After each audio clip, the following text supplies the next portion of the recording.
What's going on, guys? See, you got Kick69 here, back with another video exclusively for you guys. Today we have got a retro pair of Nike Dunks that I have always wanted to have ever since I was a child, and this is back during the early Gempak Stars Utopia days. And I think I was trying to look for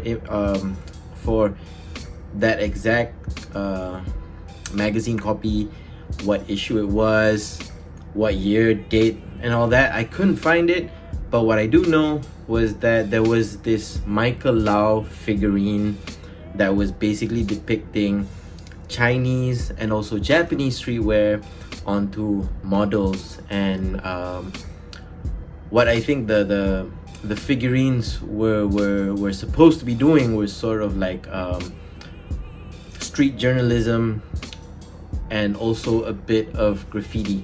So one of the shoes that was on the feet of those figurines was a Blacksmith 3s, and I vaguely recall seeing the Stussy punya dunks. And there was also this one pair that was not entirely related to that those figurines, but it was right beneath the figurines.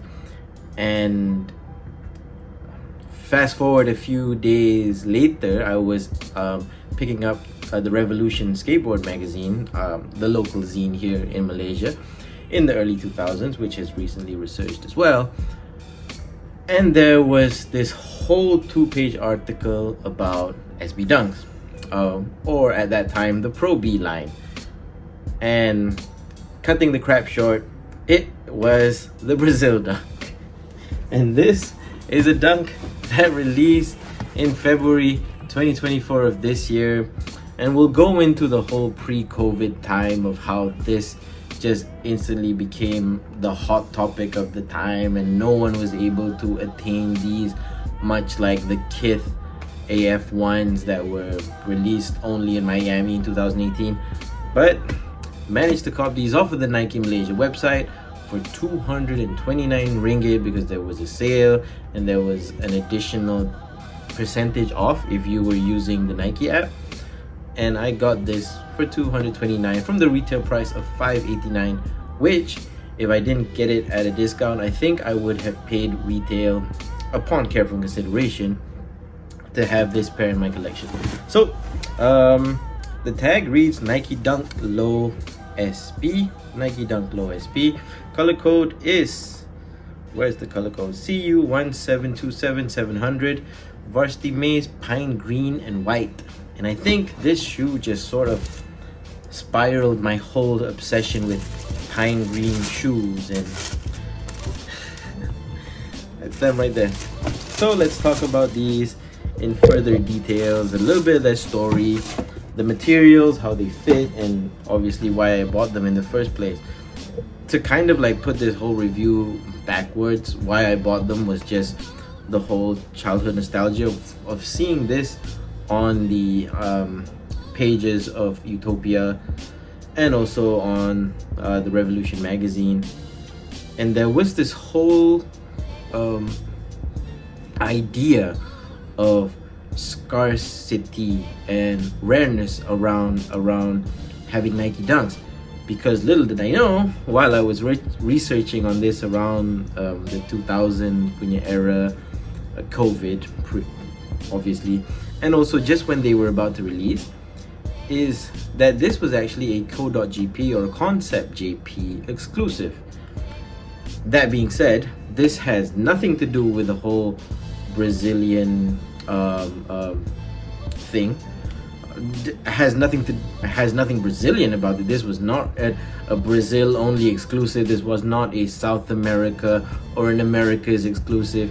This was actually a Japanese exclusive, which added further to the rarity of why these were just not available in America, in Malaysia, Singapore, and you had to go outside of your region just to get these sneakers. And if you weren't around in 2001, and if you suddenly realized in 2003 that you wanted a pair of these, You probably could find them in like those rundown mom and pop shops, but that was it. Probably you had until 2005 to catch like a fresh pair of these. I also recall MIZ29 in Sungai Wang also having a pair of these in their glass case, and it also made me curious as to why the owner put them in a glass case, and I finally know why. So besides being a concept JP exclusive, this shoe has a slightly more increased retail price compared to regular dunks nowadays, which is priced regular dunks are usually priced at about 489. This was priced at 589, and that's 100 ringgit increase upwards, and I'm about to show you basically why. So let's just take out the insert, and let's just speaks for himself, man. Like, this is not your cardboard leather dunk. This is not your GR dunk that you could basically go. I'm not knocking on JD Sports or whatsoever, but this is not something that you'll find easily on a JD Sports wall. This is something that you'll have to research into, and I think Nike kind of rewarded the people that actually were hunting for this pair, because if this pair actually had cardboard leather, I don't think I would have picked it up in the first place.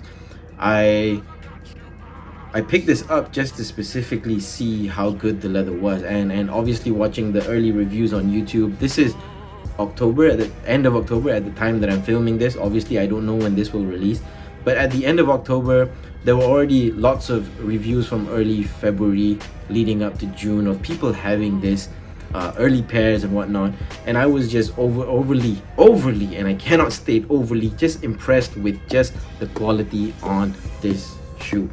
The toe cap, the actual toe with the perforations, the side panels, the swoosh itself, which has like this semi puffed look, and I just love it, and this whole glossy back, and obviously that carries over to this side, but that just, I've already done the material section of this review, but all of that is really good stuff, and I'm happy that just having a single pair of these is just a joy to see in my hands, because I love the color green.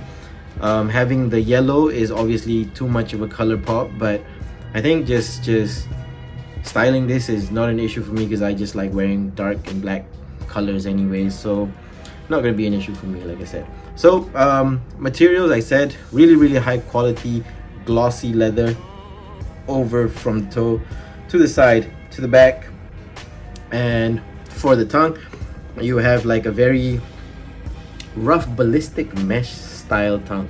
I don't want to say this is ballistic mesh, but it feels like the mesh that you get on the sides of a Jordan 11, and that's what it feels like. Very heavily structured, not too pliable.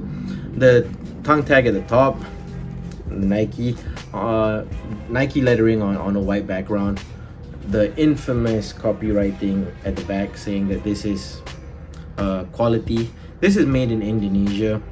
On the inside you have the whole lining done up in pine green, and the insole itself is pine green and yellow, and I don't really want to try to pull this out because the last time that I did, they ripped.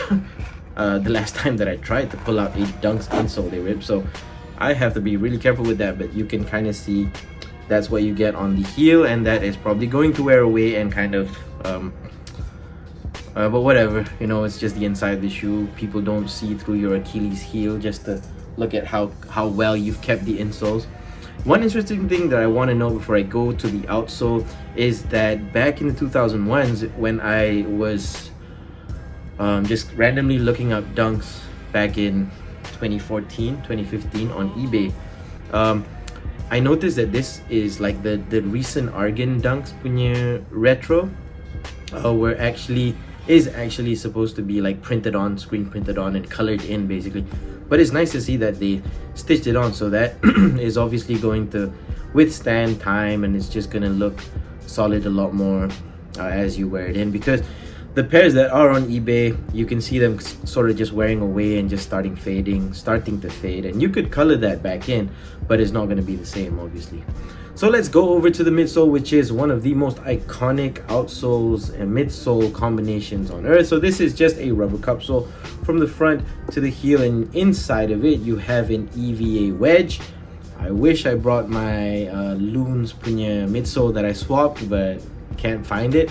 But basically it's just a cupsole, and inside it is a whole EVA wedge, which is the construction that's commonly used in skateboarding shoes from the early 2000s up until even now.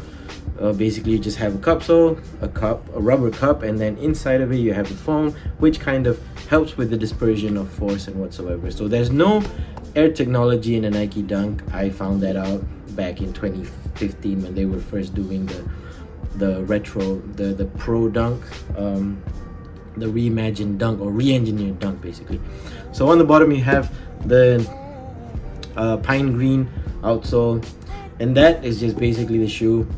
A very, very well made shoe, I think. I know this is not like a handcrafted Italian made or pair. I know that it's made somewhere in China, mass produced, but there was careful consideration into the materials put into it. Craftsmanship, like I said, GR pair, you can't complain. But I haven't seen any marks. I'm not marks, but pencil marks where they thunder the upper to the outsole. That's basically it, guys. The Brazil Dunk, released February 2024 for my memory when I look back at this video 5 years down the line. This has been your boy TJ Got Kicks 89. What was the motto? Stay true to your school.